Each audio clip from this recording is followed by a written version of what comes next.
Welcome to this week's episode of Movie in a Pod. I am Clyde Smith. And I am Javier Villalobos.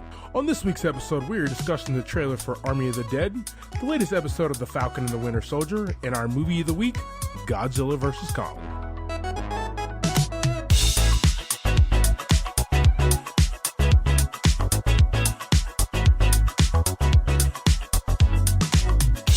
Javi, let's talk about that new trailer for Army of the Dead.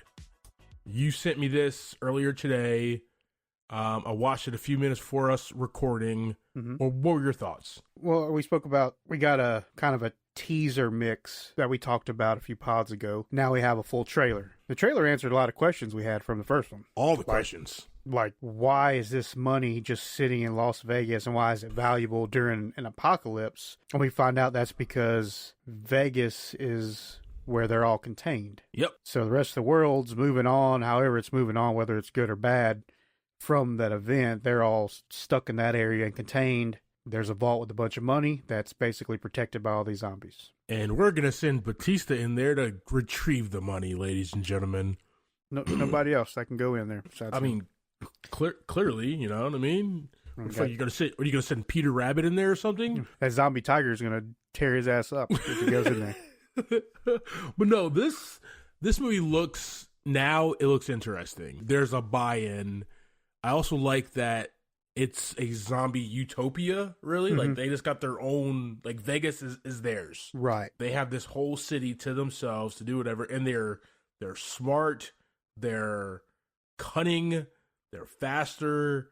These are not the Day of the Dead and Night of the Dead type zombies. These are skilled. Right. And that's going to be interesting to watch, because even there was that scene when Batista is like knifing the one with the long, surfer hair or whatever. And this thing is like ducking and dodging and weaving and stuff. They're smart. Yep. That's definitely a pulls you in. Kind of different take on it. I'm hoping it's a good take on it. It doesn't end up crashing and burning, but. Well, it's from our favorite director, dude, Zack Snyder. He can do no wrong. You know what I mean? No. You ever seen Sucker Punch? Yes. Trash. He definitely did wrong there, but so there's an opportunity, but but I'm hopeful, damn it. I'm hopeful, okay? He said now that I think about it, Yeah. Sucker Punch was horrible. All right. No, it looks like a good time, man.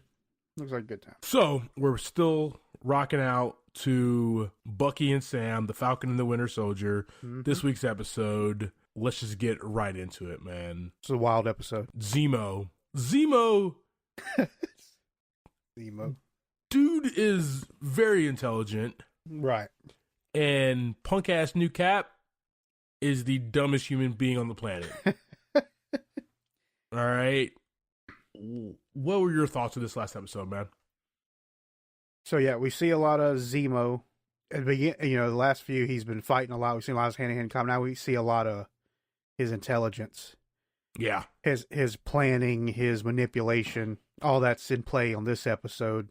Wakandan soldiers, the Dora Milaje? There you go. The Dora Milaje. We know they're badass. We've seen them fight plenty of times already. But the way they, spoilers, drop Buck's arms off, his arm off. Bruh. Did you see the meme with Rocket? That shit was hilarious. See a lot of action out of them. I mean, there's a lot of planning and a lot of action. Good mix in this episode. Yeah, man. I, for one, loved this episode through and through. The entire episode I loved, and I hate the New Cap. And let me explain.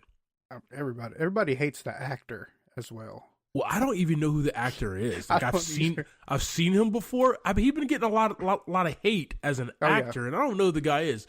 But it's like his character. One, he's not Chris Evans. He's not Steve Rogers. And he's not a super soldier, so he cannot be Captain America. Like, those are the three things you need to be Captain America. Like, for example, there's one thing that you need to be Iron Man, and it's to be Robert Downey Jr. Like, it's as simple as that. You know what I mean? Like, point blank. That's the only ingredient, right? The three ingredients that you need to be Captain America is Chris Evans, Steve Rogers, Super Soldier Serum. You have 0 for 3, bro. He checked one off by the end of the episode. He checked one off, bro. And you could tell the whole time, right, that he was missing something. Because, you know, he got his hands, you know, got in some hand-to-hand combat and got his ass beat a few times by a couple of those super soldiers.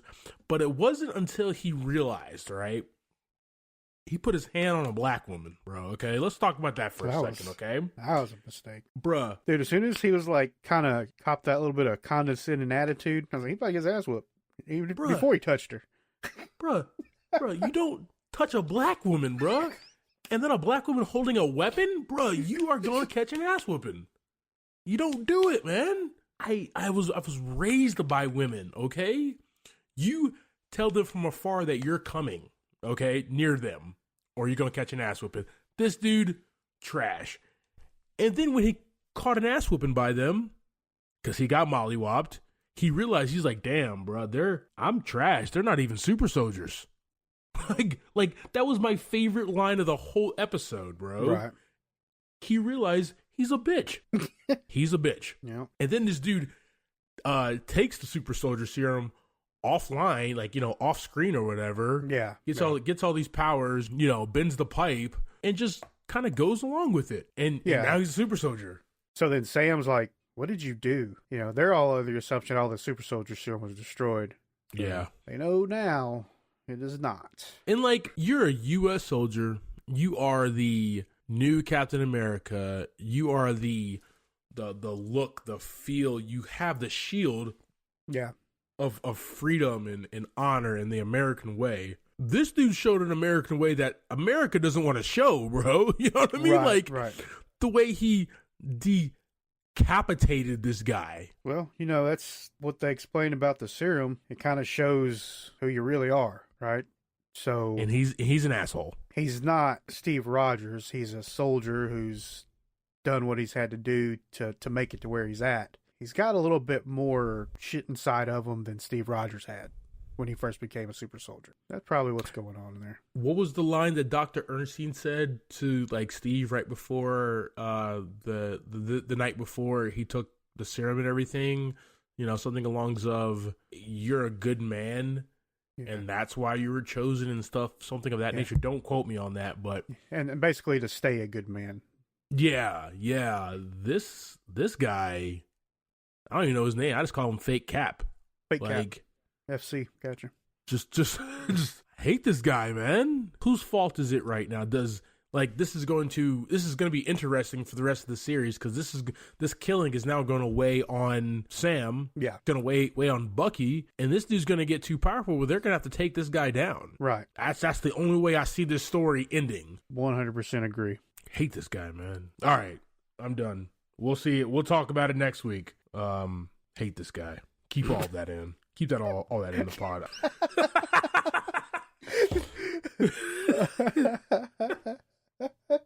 Everybody would agree with you, so it's fine.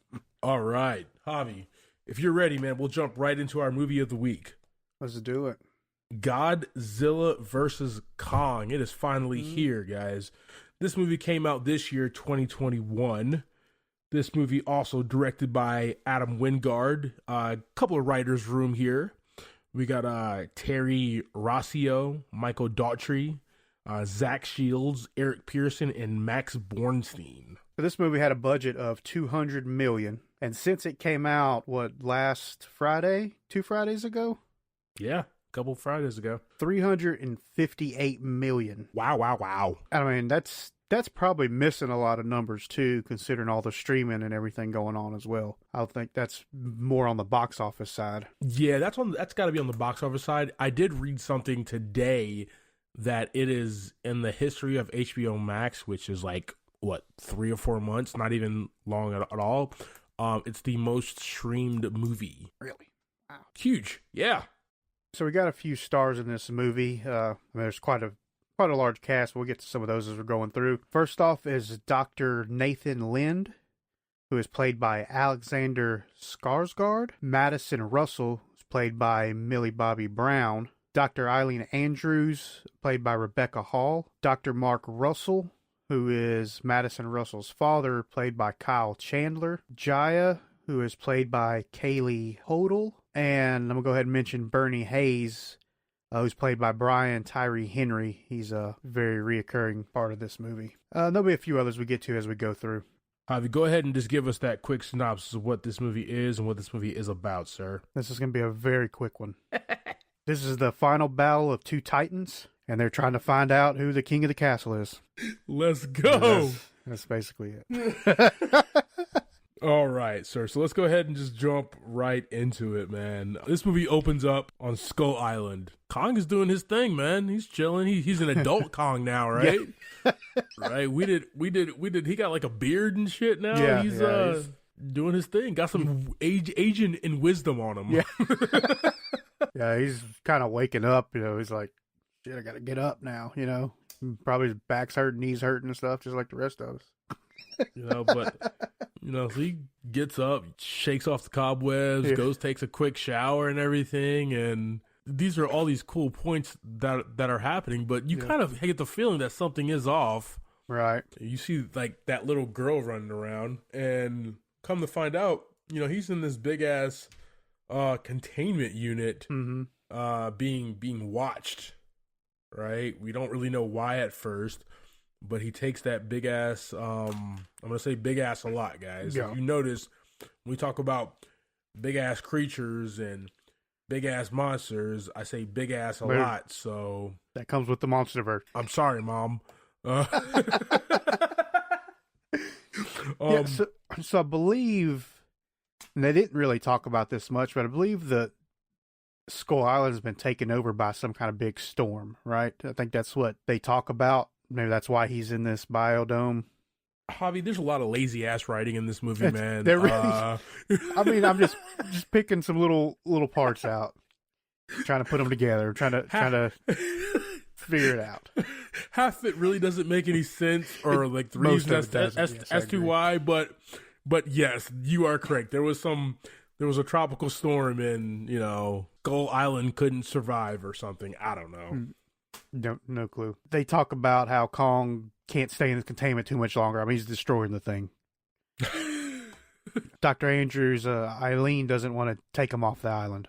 Because she does not want to see him catch an ass whooping from Godzilla. Simple as that. I get it. I get it. It's a radioactive damn dinosaur. Like, what are you going to do about that? And then they roll the credits. Yeah. Guys, some of my favorite parts of the movie is how they open. They have that soft open with King Kong doing his thing, and then coming to find out he's in this containment unit. But I like the opening scroll, man, when the credits roll. Yeah. And I like how they do it here, where they're basically going through the history and the fights of Godzilla and Kong, and they're inevitable. It's going to happen. In the next hour and 50 minutes, this movie, like, they're going to throw hands, and there will be a victor. Yeah, I like how they put the fight bracket up, too. That was cool. Yeah. Yeah, they put up the bracket. So after the credits, we open up to Brian Tyree Henry as Bernie Hayes heading into the Apex headquarters. Apex turns out to be a big commercial tech company, and he's trying to leak secrets of theirs. We find out a little later a little bit more about his background. He goes in, and he's making this dude really uncomfortable, right? Like, trying to get him to leave his post for a little bit. Talking about his homemade hand sanitizer and about the dude eating the apples, don't eat the apple, all this crazy stuff. So he's peeking into Apex's secrets. He finds some specs on some sort of mysterious thing that he doesn't know what it is. Reads something about sub-level 33, and then they get a Titan alert. Don't forget that he sees some shipments going to Hong Kong. Yes. And they're not supposed to have a base of operations in Hong Kong, at least one that he does not know about. So I think that, yeah, that's right before he finds about like sub-level 33 and all that. He's reading that shipment log. Oh yeah. So then we get a Titan warning in Florida, and I say, guys, throughout history, Florida gets hit with hurricanes and stuff like that, and it's going to get hit by a Godzilla. So, reoccurring themes here.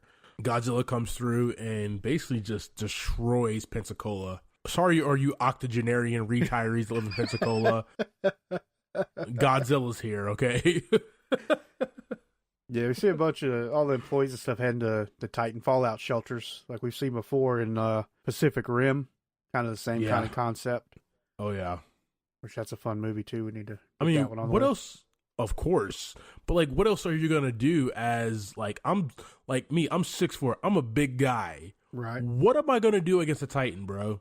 I'm gonna go to that damn shelter. Is what I'm gonna do. Yeah. Okay, so that's the only thing you can do. Yeah. So Bernie makes his way through the facility, and he's trying to uncover something and run away from the Titan as well. And he's being stopped by a couple of security guards. Mm-hmm. Godzilla just kind of rips through the facility, and Bernie kind of gets up through the haze and sees this piece of tech. Doesn't really know what it is. Doesn't know what it does. Then we get this visual of Godzilla just destroying all of Pensacola, mm-hmm. and that's the scene, guys. That's it. Like Godzilla came, saw, and conquered. I love how they always like attack him. Like they go and shoot missiles and stuff at him, and all he does is destroy all the planes. It's like every scene. Like a couple of $1 million for one of those F-16 Raptors, right? Like they're not cheap. And like, you know what? We're about to throw another one down this garbage. Simple as that. Send some more in to be destroyed. We need some new ones anyways. It's all good. We'll just raise taxes on the people of Pensacola. We're good. Pensacola. It's already high enough to live there. Let's just raise up a little more. Whatever. Oh, man. So next we see some news clips of CNN, and they start talking about how this is the first sighting of Godzilla in 3 years, which I thought was a good detail they had in there. And then we see the head of Apex on there also. We see him a lot through the movie. Wallace Simmons? Yeah. And he's talking about how Apex is going to deal with the Titans once and for all. We also see first shot of Millie Bobby Brown as Madison Russell listening to the news. The world now thinks Godzilla is a threat after he has been, their quote-unquote savior for such a long time now. Oh, how the tables have turned. Yeah. The Apex Cybernetics CEO, once again, the writing is so lazy in this movie, I'm probably not going to remember names. I apologize. But he gets the Hollow Earth researcher guy, Nathan Lynn, to go to the Hollow Earth to obtain some type of power source. Supposedly Nathan, back in the day, went on this excursion with his brother, but his brother died. He agrees to go, I'll do this project or whatever for you. So, and then he goes to Eileen at the, where they're doing, like, watching Kong. Yeah. And talks her into having Kong take them to the Hollow Earth. It took them all of 3 seconds to be like, oh, she's like, no. He's like, but for the greater good. And she's like, okay. Yeah. So, you know what I mean? Like, that didn't take long at all. It's like, what, do you have a crush on this guy or something? Do you have something for this guy? You don't even know. But she agrees. But that's how we move the story along, guys. We got to get Kong out of this containment facility somehow. Hence, the name of the movie is Godzilla vs. Kong. Yeah. So it's got to keep moving. So, yeah, and then all of a sudden, he's just passed out on a ship, chained up. He's on this carrier freight ship, man. That had to have been a big process. And how'd they put that big ass collar on him? Yo, the infrastructure needed to just really, just get this big ass monkey on this carrier freight ship to Antarctica is massive. This is like several weeks. That's right. Yeah, I mean, I think we could do this through the whole movie, but we got to move on. Yeah. We got to move on. Kong's escorted by the carrier freight. The little girl speaks in sign language and calls Lynn a coward. Yeah. Kind of a reoccurring theme. Then we meet the CEO's super hot daughter, who's kind of a B-word, and she's in charge of the whole mission through the Hollow Earth. So a couple of beats there, but lazy writing, you kind of keep it moving, right? Mm-hmm. Now it's raining. Yeah, it's raining. Kong's like just laid out and getting rained all over. He's not happy about it. He's like trying to cover his head up. trying to Did keep you the rain notice off that? his face. You did notice that? Yeah. He's like, he's like, come on, guys, this is bullshit. Can't get a damn umbrella or anything out here and shit. A blanket, damn. Got these giant collar and giant chains all of a sudden, and I can't get a blanket or some sort of shelter. A poncho or something, man, damn. Oh man, this is gonna be a long one just from that. So, anyways, Kong starts waking up, and he's trying to get out the chains, and then we see the bond between him and the little girl Jaya. They talk in sign language, and we finally see that in this scene where she's talking to him, and he signals home, and everybody realizes he understands her, but he's also doesn't want nobody to know about it because he's scared of what they'll do with him. Oh yeah. Something we kind of skipped over too, that goes with the next scene, is Madison. She listens to a podcast called Titan Truth, which we find out a little bit later is actually Bernie. And her friend Josh Valentine shows up, who's played by Julian Dennison, which the only movie I remember him from is Deadpool. That's it. I know he's been in some other stuff, but that's all I remember from. He shows up with his brother's van. They are on a mission to find Bernie, so they can assist him with uncovering the truth of Apex. Yeah, so they go search and, barely an inconvenience to them, find Bernie through bleach. So they find Bernie and they sit down and there's some dialogue. Bernie's wife died. He holds a flask in his chest pocket with liquor in it, and if he ever goes insane or something, he'll drink it. Once again, lazy writing, but they all agree to go to Apex and, find the truth about why Godzilla is attacking unprovoked.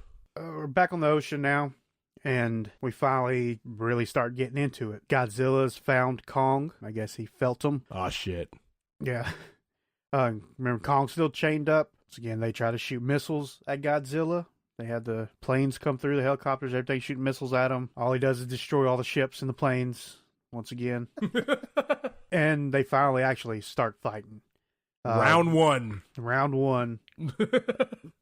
Nathan hits a button that lets Kong loose, and they start fighting underwater. Not looking good for Kong at this point.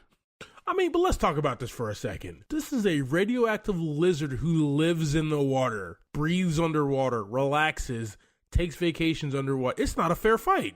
It's not a fair fight. Let's just talk about that. You know what I mean? Round one is not a fair fight between these two titans. Kong cannot breathe underwater. Not going to spoil these fights for you guys, but Godzilla wins round one. Simple as that. I'm sorry. I had to go there. Go watch it. It's on HBO Max. Yeah. You get it free for a month. Yeah. So download it. After all this is said and done, this fight, they end up what was the last line? Nathan says, "How's Kong with heights?" So then we flip back to Madison, Josh, and Bernie. They made it back to the headquarters that Godzilla destroyed already. They make it back to where Bernie saw that piece of tech. It's gone. They hop on this elevator that's right beside the door, and they head down to sublevel 33. You don't need badges and stuff here to go where you want to go. They end up at some kind of shipping depot deep underneath the facility. You don't need any badges or anything. That took me a minute. That took me a minute. Because wasn't it like Madison who was just like, boop, boop, beep, beep, boop, boop, boop. Yeah. Going to level 33. Well, he opens the first door with a screwdriver. Yeah. And then they go down the elevator with nothing. So wrapping that scene up, they end up some kind of transport pod that has skull crawlers in it. They're in there looking at them. The door shuts, and they end up being shipped to Hong Kong at over 600 miles per hour. Because why would they not go to Hong Kong? Yeah, I guess it's like some kind of underground hyperspeed tunnel. I don't know.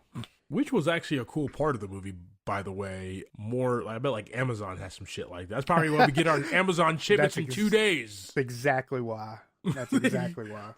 They have these high-speed tunnels through the hollow earth.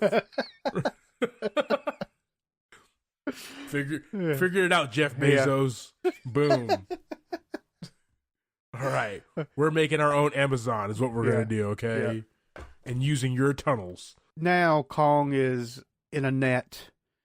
He's being carried by helicopters to Antarctica because that's where they were headed anyways, because that's where their entrance to the Hollow Earth is. They blow the lines and set Kong down, and he wakes up to all this snow, and he's just like, what is this? What's all this white stuff? Why am I cold? Why am I freezing?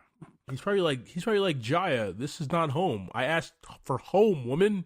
Damn it. And he's not home. He's in Antarctica, like freezing his ass off. Oh, yeah. Once again, crappy writing, but they tell Jaya to tell Kong to go through the hole to where the Hollow Earth is because maybe his family's down there. Mm-hmm. So, because people don't want to think for themselves, she says, okay, and tells Kong, and that moves the story along where they go through the tunnel. I'm telling you, dude, like, okay, so the one thing I do hate is that there's like 5 writers and they're all trash. Like, I'm sorry. But anyway, you guys think I hated this movie, but I actually did not. They go through the portal. They use this weird tech ship thing. I don't know. What the hell are these things, Javi? They described them as heaves. Basically, they're built to make the jump through a gravity inversion. I'm no scientist, but they didn't explain it well in the movie either, so I'm going to do the same thing. Let's talk about the jump in technology. Wasn't it 7 years ago with Quicksilver and Wanda that they were shooting bottle rockets at Godzilla and the other Mewtwo things, right? And now they have technology like this 7 years later. Like, why was that not explained? Yeah.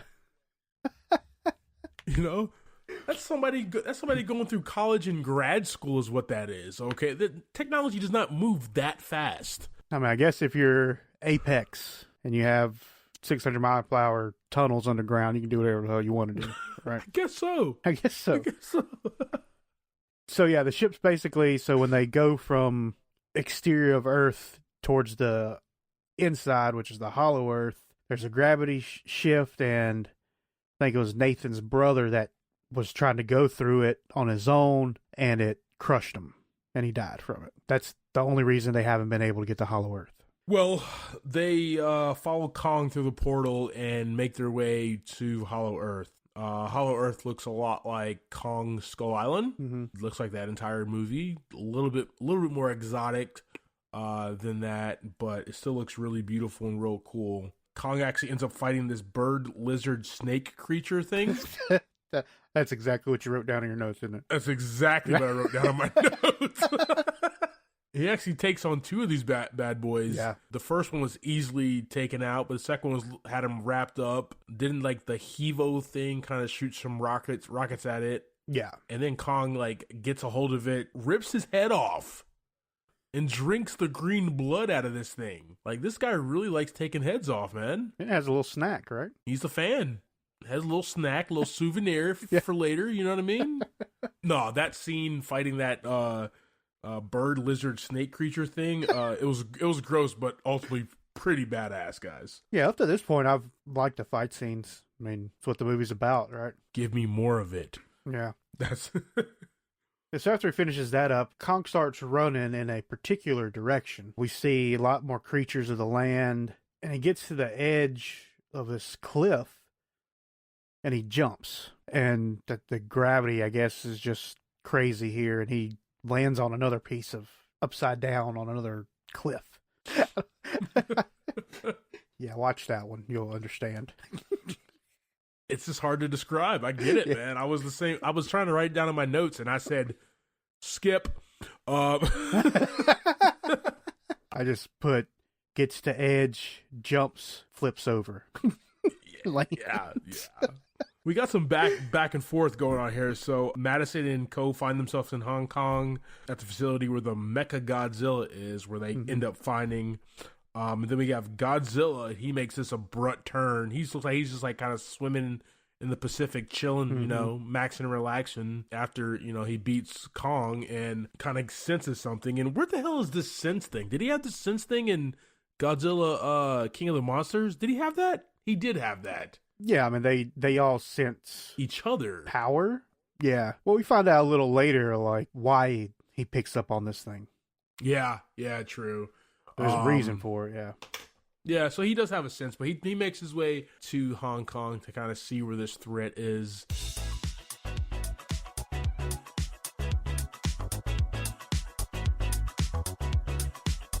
So over dinner the other night, Carmen and I, we sat down and I turned on the movie Speed, and she was actually digging it, man. Oh, yeah. I was fully surprised. She's not really an action movie type of person, but she was entrenched in the movie. It's one of those big cinematic adventures that happen on film with Keanu Reeves. You know, movies have this ability to bring people together, to post up in the theater and enjoy an amazing cinematic adventure.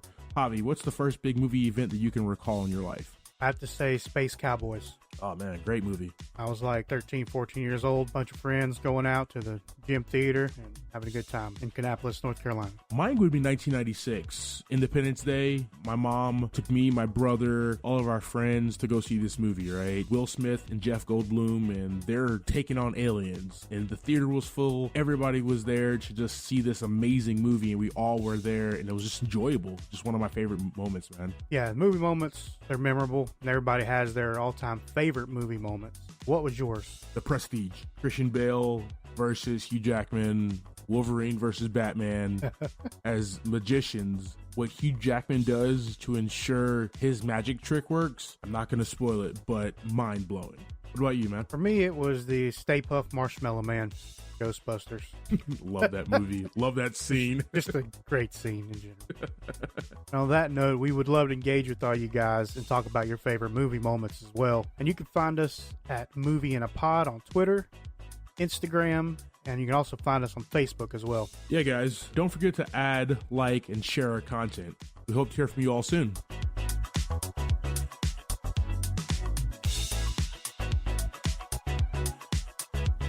Yeah, so there's a skull crawler that comes out. Mechagodzilla hits him with the laser breath, and then he shuts down. And then there's a little talk about how they need a better power source to get him to full power.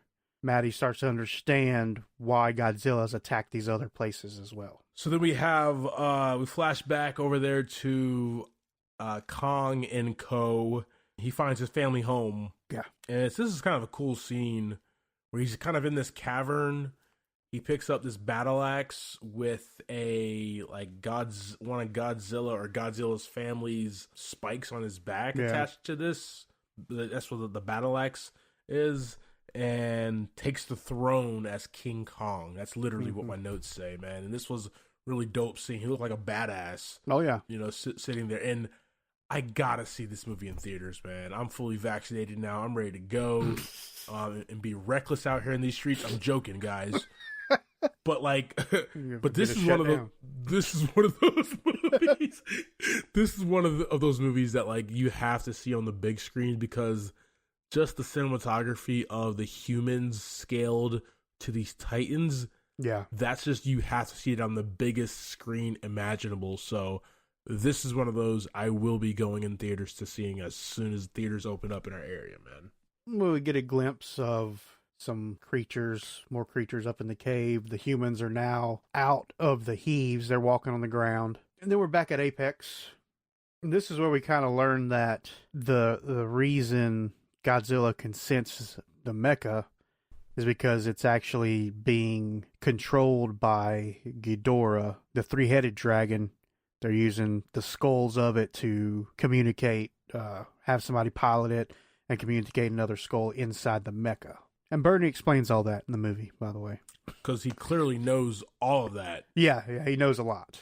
You know, so Godzilla finally makes his way into Hong Kong and just wreaks havoc on everybody and everything. My man's pissed off, all right? He's come, he said, I handled this damn three-headed thing a couple years ago. Why am I sensing it again, bro? What the hell's going on here? Also, back down there in the cave in Hollow Earth, Kong finds the power source with the battle axe, and the humans start like extracting the power source, and they email it to Apex. And you can just email a power source, but that's what happens. I don't know if you picked up on that, Javi, but definitely what happens there. And then Godzilla puts a hole in the ground, you know, kind of fires up his radioactive breath and puts his big ass hole through the ground all the way to Hollow Earth. Mm-hmm. And one thing we're not talking about, and could have probably been left out the movie too, is Madison's father. He takes up some screen time that could have probably been left out and been able to do a little bit more stuff with. It's Kyle Chandler, though, man. That's a good-looking dude, man, I mean, you know? I'm not disagreeing with that at all. But, you know, just, it didn't do nothing in the movie, really. It's kind of worthless scenes. I thought anyways. Yeah, where it's like, he probably signed on for another one, is what it was. That's the only thing I could think of. Yeah. You know, remember Channing Tatum in the second G.I. Joe movie? He signed on, but like died 7 seconds in. Yeah. And now The Rock is the hero because he takes over every franchise, you know? So. What he does. Yeah. But anyway, going back to Godzilla, you know what we should do before we go back to Godzilla? I want to see Godzilla versus The Rock. Not Dwayne Johnson, The Rock. It'll happen at some point. That's an evenly fair fight right there. That's a fair fight right there, man. You leave King Kong alone, damn it, okay? So where were we at? I have no clue, Javi. Okay, Godzilla blew a hole in the earth down to King Kong's cavern. Basically, this starts a chain reaction of stuff. The cave starts caving in. The bat-like creatures get very hungry, apparently. They just start eating the people. They come down and start picking up humans. Kong grabs his axe and heads to the surface through the hole that Godzilla made. Getting ready for round 2. Mm-hmm. So yeah, this fight, it's so much more of a fair fight, man. They're on level ground. There's buildings everywhere. Mind you, Kong, you're still fighting a radioactive, like, dinosaur reptile thing, man. Komodo, he's more of a Komodo dragon than anything. Did you notice, like, his body style? Like, yeah, he whips that tail, bro. Yeah, that was pretty badass when they take square up to each other. Kong throws the axe down into the ground, and then you see Godzilla whip his tail into the ground. That was really awesome. I thought that was badass. Yeah, that was awesome. In the third act, guys, or about to be in the third act, the best parts of this movie is when it's monster versus monster. Yeah, definitely. Hands down. Definitely. The human side of this thing is just trash. You know, this could have been a silent film, and by that I mean, like, no humans speaking at all. It would have been fantastic. I mean, as good as Millie Bobby Brown is, it didn't do a whole lot. They just didn't give them a whole lot to work with, and what they did give them was just, I keep on using the word trash, and I'm trying to find a better word, but there's not a better word, though. Well, it's kind of split. Like, there's the human stuff going on, and then we have the monsters. And they're working simultaneously, but they don't interact enough or play off of each other a whole lot for it to be good on both ends, I guess. Yeah. But I will say that round 2, Godzilla vs. Kong, we're going to go ahead and give this 10-9. That's what the fight card says. We're giving this round King Kong. He definitely gives it to Godzilla. King Kong. Put in the hands on Zilla. I nicknamed him Zilla, guys, so bear with me. Until Godzilla starts fighting dirty. He's pissed off. The tail whips, the biting, the scratching, and then has Kong down. Puts his foot. You put your foot on a man's chest or on an ape's chest, whatever. And disrespect. I gotta say this note here because I love this. They both look at each other really close and yell out Martha.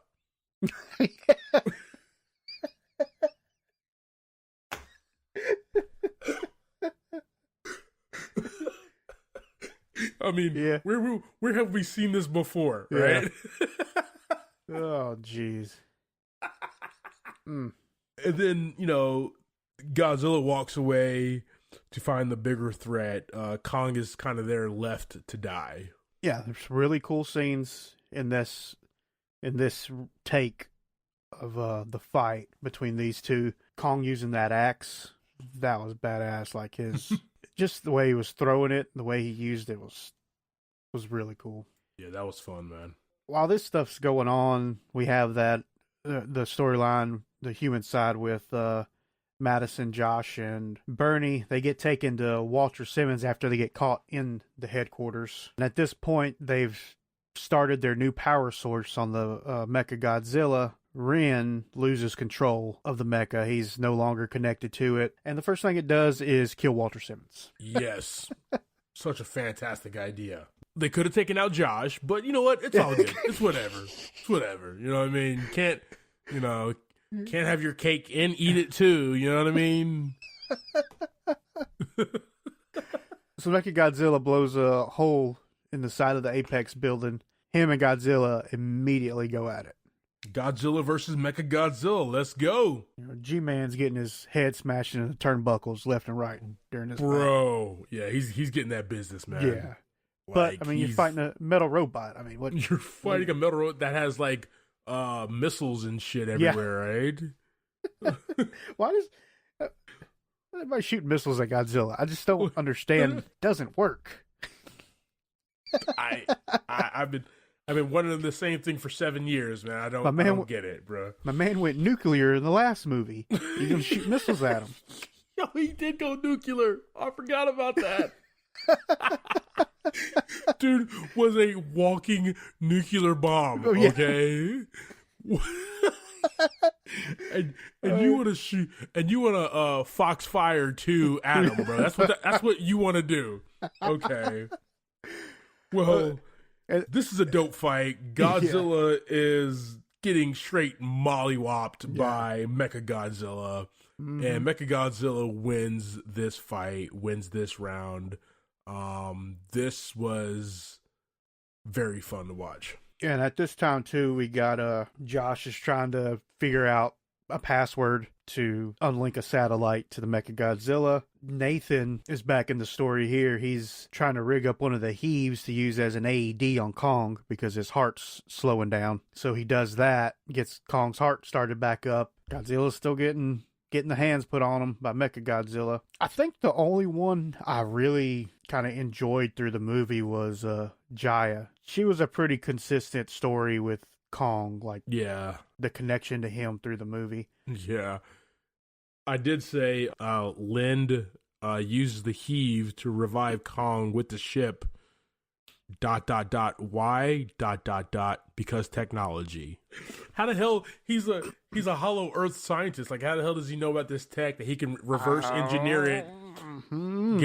Give him a few minutes and he can use it. He's just, what is he, Bruce Wayne? Is he Batman? Like, he just knows everything? Like, this is not Wayne tech. I'm so confused, man. Yeah, well, he did it. He apparently learned at some point how their ships work. Gia tells Kong, she signs to him that Godzilla's not the enemy. He gets up, and I thought it was, another kind of human trait to him. He pops his shoulder back into place with the building. That was pretty cool looking. And we got a bonus round.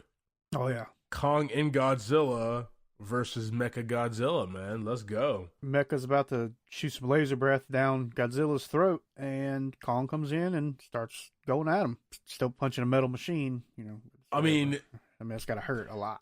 Well, like, you saw the one thing, and I mean, they're Titan monsters, so they don't know any better, but they are punching a machine. And remember, they actually drove, I don't know if it was Kong or Godzilla, but drove the mecha's head through a building. Like, the mecha was going to feel that, you know what I mean? Like, ow, right. Whatever. It's basically a freaking giant Terminator. Exactly. But ultimately, through the power of friendship, Godzilla and Kong. Well put. That was well put.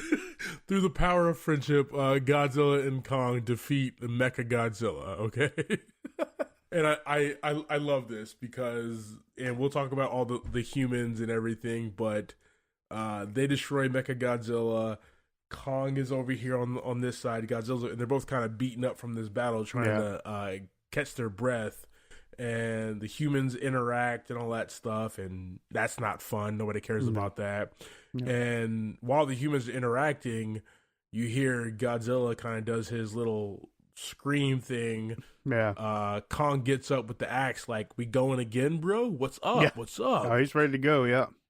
Right. Godzilla and Kong, they literally square up. Yeah, he said, my boy Nathan hooked me up with AED while ago. I'm ready to roll, son. I'm ready to charged. go again, baby. but like Godzilla, he's just kind of standing there and looks at Kong and says, "Rep your hood, son." Yeah. And just kind of takes off into the ocean, bro. Yeah. Yeah, but he just gives him the nod of respect. Rolls out. Yeah. throws him the deuce, you know what I mean? So yeah, the fight scenes between the monsters, that's where it was at for the movie. Yeah. We end up with Kong, and he now lives in Hollow Earth, and he's King Kong there. You know, right. He lives there, he rules there, and the humans, because we still have to talk about them, they can now easily access the Hollow Earth with that technology that they basically stole because the CEO's dead. But you know what? That's for another movie.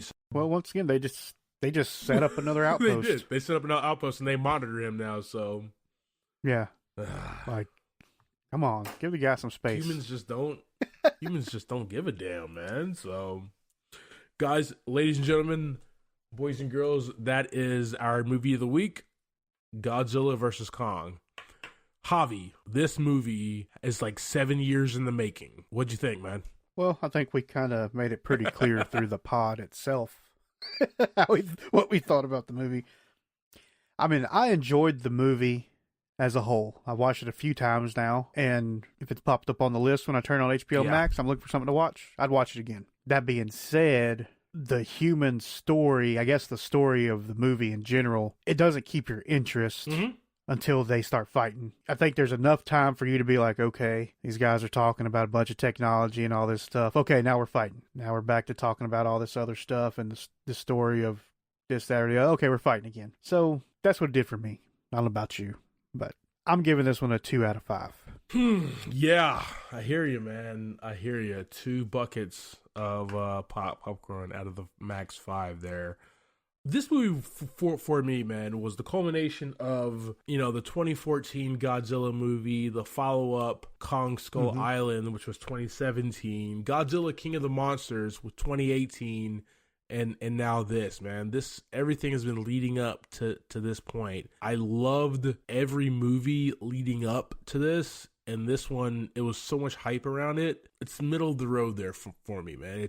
I get it. I give it 2.5 buckets of popcorn. I loved every single time Godzilla was... I love Godzilla, by the way. Like, my favorite kaiju, my favorite monster just see on the screen. He's just awesome to look at. Every time Godzilla was on screen, I'm like, I need... Just give me this, right? Yeah, right. Even Kong on screen, very captivating, very moving, very, like, human, emotional bits with Jaya. Yeah, he had a better human... quotation marks storyline than the other humans did. That's my point right there. It's exactly what my point is, man. Would I watch this movie again? Yes, I've already watched this movie 3 times. Yeah, I'm right there with you. Are the fight scenes amazing between the monsters? The fight scenes are incredible, right? I thought watching Transformers were awesome. I thought watching Pacific Rim was awesome. No, this takes the cake. Like, what they did, the fight choreography, the cinematography, just the animation and everything, it was fantastic to watch, and you can watch it over and over again, and it never gets old. 2.5 buckets of popcorn from me, man.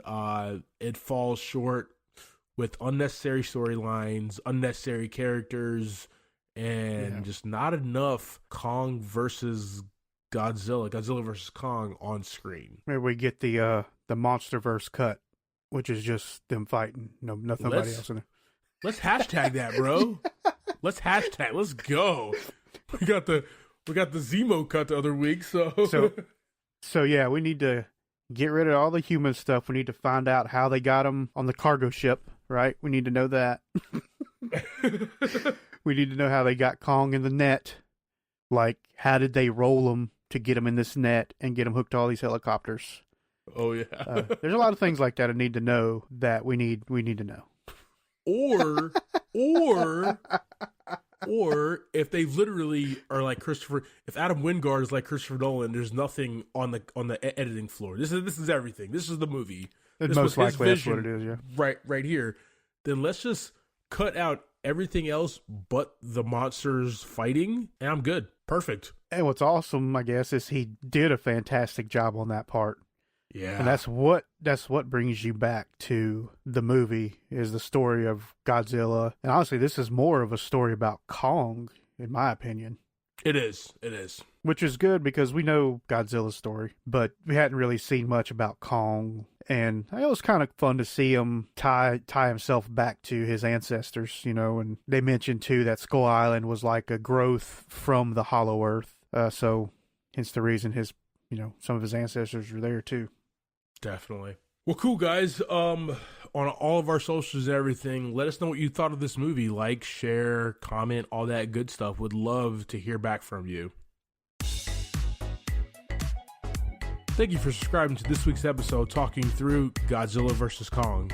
Next week, we'll be talking about the Netflix feature, Thunder Force.